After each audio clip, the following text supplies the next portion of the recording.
Shall we begin?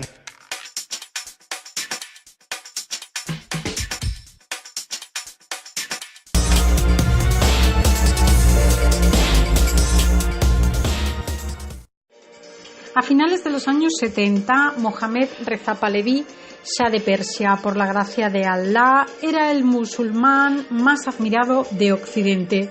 Elegante en el vestir, de aspecto afable, peinado con raya y con cierto aire de burócrata de la ONU, gracias a unas gafas de baquelita negra que lo hacían parecer completamente occidentalizado. Pahlavi era un ejemplo para Oriente Medio. Reza Pahlavi, como lo fue su padre, era un emperador, un shah, al estilo de las antiguas dinastías como la de Egipto, y la voluntad del rey o del shah o del emperador era absoluta. Así era también para el último zar ruso, a quien la revolución bolchevique descabezó a él y a su familia para siempre y se instaló el comunismo. Para Occidente, sin embargo, esta nimiedad constituía un detalle sin importancia. A fin de cuentas, desconocían la democracia, un invento masón moderno que arrasó tras la Revolución Francesa y serviría para instaurar un modelo nuevo basado en una supuesta hegemonía del pueblo. En Occidente pensaban de estos países del Medio Oriente que ya era suficiente avance que sus reyes hubiesen cambiado los turbantes y tocados orientales por la corbata y la barba por el aftershave. En concreto, en el caso de Persia, con un shah todopoderoso reinando sobre uno de los territorios más desérticos del Medio Oriente, pero plagado de recursos naturales, gas y petróleo, desposado con las mujeres más bellas del planeta al modo de las 1001 noches, entre palacios, piedras preciosas y refinamiento sin límite. Los sucesivos gobiernos de Washington y Londres les rindieron homenajes y se pusieron a sus pies. Algo querían y algo obtuvieron. Sendos gobiernos líderes del mundo libre pensaban de un país como Persia, el llamado del otrora Ciro el Grande. Los persas no podían añorar lo que nunca habían tenido. Además, un gobernante refinado y pro-occidental allanaría 2 o 3 generaciones el camino hacia la europeización completa de la antigua y estratégicamente situada Persia. Y así fue. Reza Pahlavi era efectivamente un reformista. Quería transformar Persia y convertirla en un país moderno a través de la apertura y la evolución de las mentalidades y las instituciones. Fue el primero de los grandes reformadores musulmanes y su fracaso estrepitoso le convertiría en el último. Heredó el trono muy joven, con apenas 20 años. Al principio continuó las tímidas reformas que había iniciado su padre, pero unos años más tarde decidió acelerarlas para llevar de la mano a su viejo reino de la Edad Media al siglo XX. Tendría que hacerlo durante su propia vida para entregar a sus herederos un país rico, plenamente industrializado y convertido en una potencia de primera fila. Le sobraba el petróleo. Con sus jugosas rentas podría hacer realidad cualquier proyecto y hacerlo a toda velocidad. Pero obviamente se lo impidieron. Con la mentalidad del Shah, la riqueza de sus recursos y la firme creencia de llevar a lo más grande a Persia dominando Oriente Medio, Reza Pahlavi fue frenado en seco. En menos de 10 años gastó $1.000 millones en construir infraestructuras, pozos petroleros y presas hidroeléctricas. Esa sería la base del poderío persa, que a finales del siglo habría de igualarse al de las grandes potencias, con las que su hijo podría codearse de tú a tú. En 15 años enterró cerca de $100.000 millones en planes de todo tipo, a cada cual más megalómano. Creó industrias, puertos, aeropuertos, líneas de ferrocarril, petroquímicas, minas, oleoductos, gaseoductos que atravesaban el país buscando los puertos de atraque de los sedientos petroleros occidentales. Persia marchaba bien, se invertían cada año mareantes cantidades de dinero en los sectores más insospechados y un torrente de extranjeros afluía al país atraído por las oportunidades de negocio. Pero los hijos de la oligarquía persa, atraídos por las universidades norteamericanas que les abrían sus puertas, regresaron a su país de origen con ideas que trastocaron al país, como hacer desaparecer miles de pueblos diseminados por toda la geografía persa durante milenios y concentrarlos en núcleos construidos para controlarles mejor.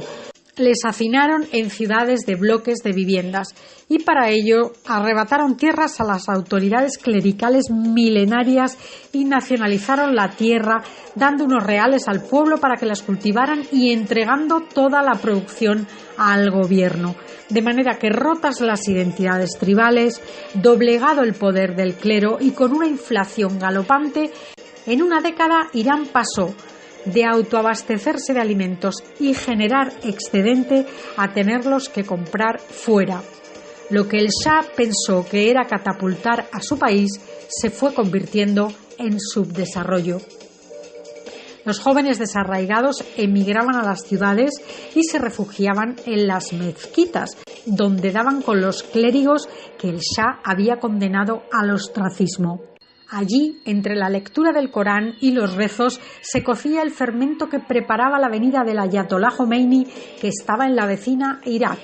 Mientras, en Teherán se registraban mayores ganancias que nunca gracias al petróleo, con lo que supuestamente el ejército estaba bien dotado, pero probablemente demasiado gordo para reprender las protestas, porque en 1979 estalló una revuelta, la llamada Revolución de los Ayatolás o Revolución Islámica, que oficialmente se dice que nadie esperaba, cuando extraoficialmente estaba preparada desde hacía exactamente 15 años, los mismos que tardó el Shah en llevar a cabo sus planes para que ni él ni ninguno de su familia jamás los viviese.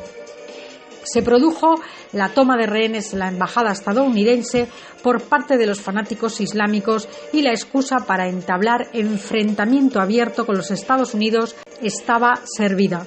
Irán pasa a ser un enemigo, uno de los primeros enemigos de Washington y Londres de la larga lista que después vinieron. El caso es que cuando estalla la revuelta en contra del Shah, en las calles de Teherán, con los clérigos como salvadores del pueblo, Reza Pahlavi pudo haber respondido con su ejército, aplastando toda sublevación y organizando un baño de sangre, algo que sus refinadas maneras parisinas y sin duda su conciencia no fueron capaces de llevar a cabo. El Shah y su familia partieron al exilio en un Boeing pilotado por él mismo y murió un año después en El Cairo, el único país que se prestó a darle asilo a la edad de 60 años. Un cáncer y la vergüenza del fracaso al que no tuvo valor de responder con violencia acabaron con su vida. Y no fue un fracaso, fue una traición. Los mismos que le adulaban sembraron de cuervos las calles de Teherán y ya conocemos el dicho: cría cuervos. Y JFK, con quien mantuvo buenas relaciones, tampoco estaba ya para apoyar al último Shah de Persia. Él tampoco estaba ya en Camelot.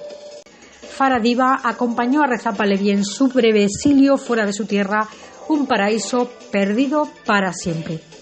Hoy en día solo quedan 2 hijos vivos de la dinastía del pavo real, los Pahlavi, su hijo mayor Reza y su hija Faranaz y la princesa Farah Diba, su madre, porque el hijo menor, Ali Reza, el hijo menor del Shah de 44 años, y su otra hija Leila se quitaron la vida en Boston y Londres respectivamente.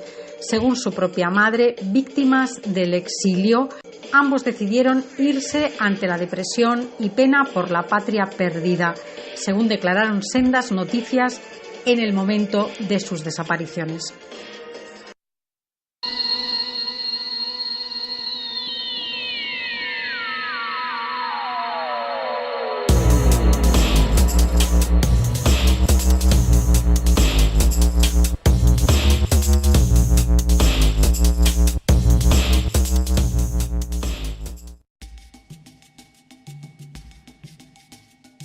El trono muy joven, con apenas 20 años, al principio continuó las tímidas reformas que había iniciado su padre, pero unos años más tarde decidió acelerarlas para llevar de la mano a su viejo reino de la Edad Media al siglo XX.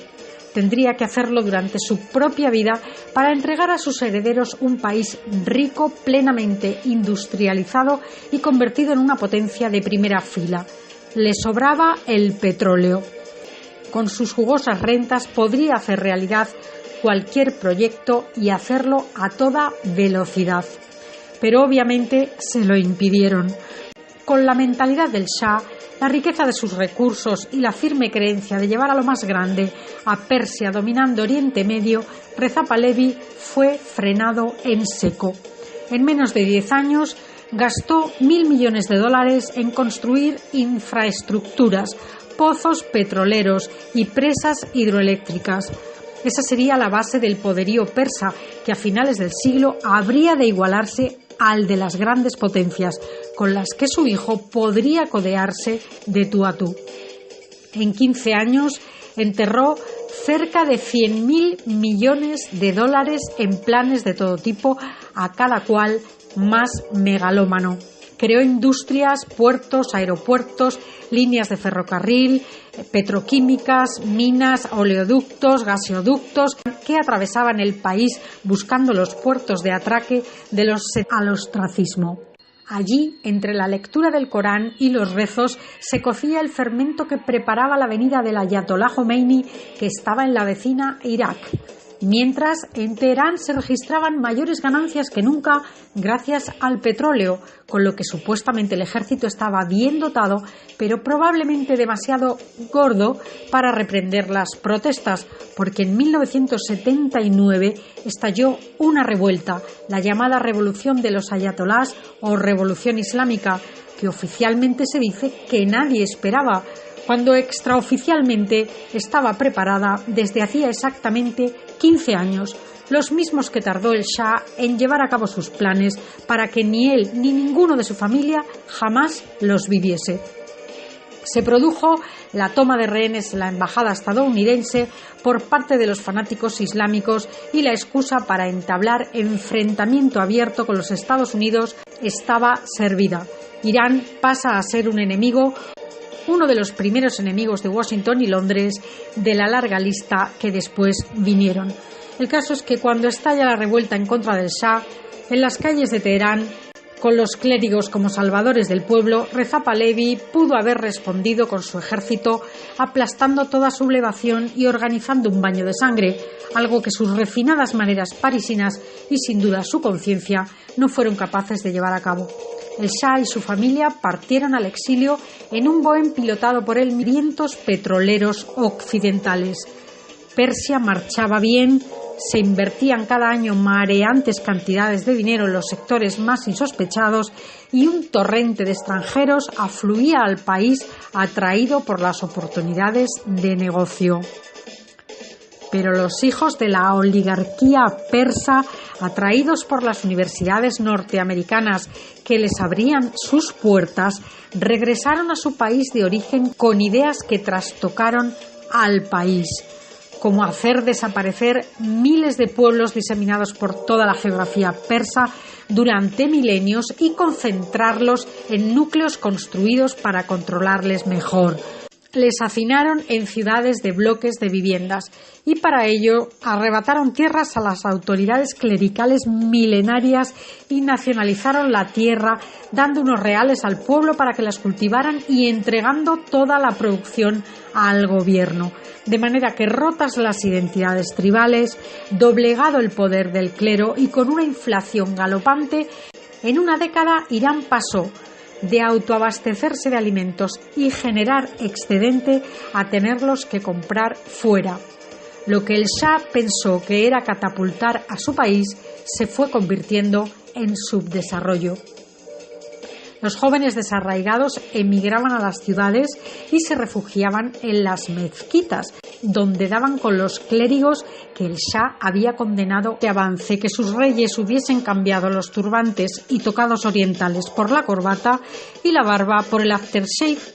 En concreto, en el caso de Persia, con un Shah todopoderoso reinando sobre uno de los territorios más desérticos del Medio Oriente, pero plagado de recursos naturales, gas y petróleo, desposado con las mujeres más bellas del planeta al modo de las 1001 noches, entre palacios, piedras preciosas y refinamiento sin límite.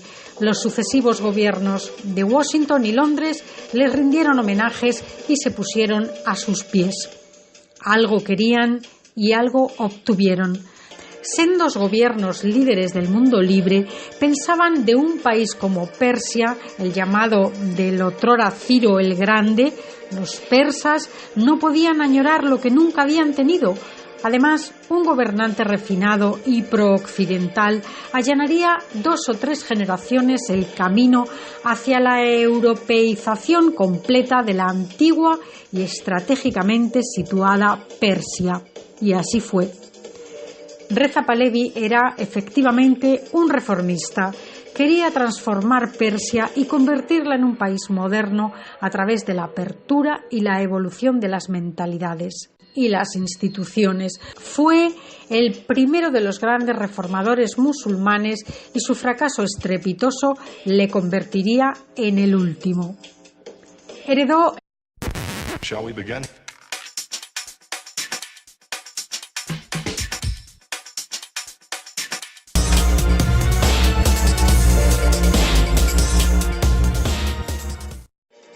A finales de los años 70, Mohammad Reza Pahlavi, Shah de Persia, por la gracia de Allah, era el musulmán más admirado de Occidente.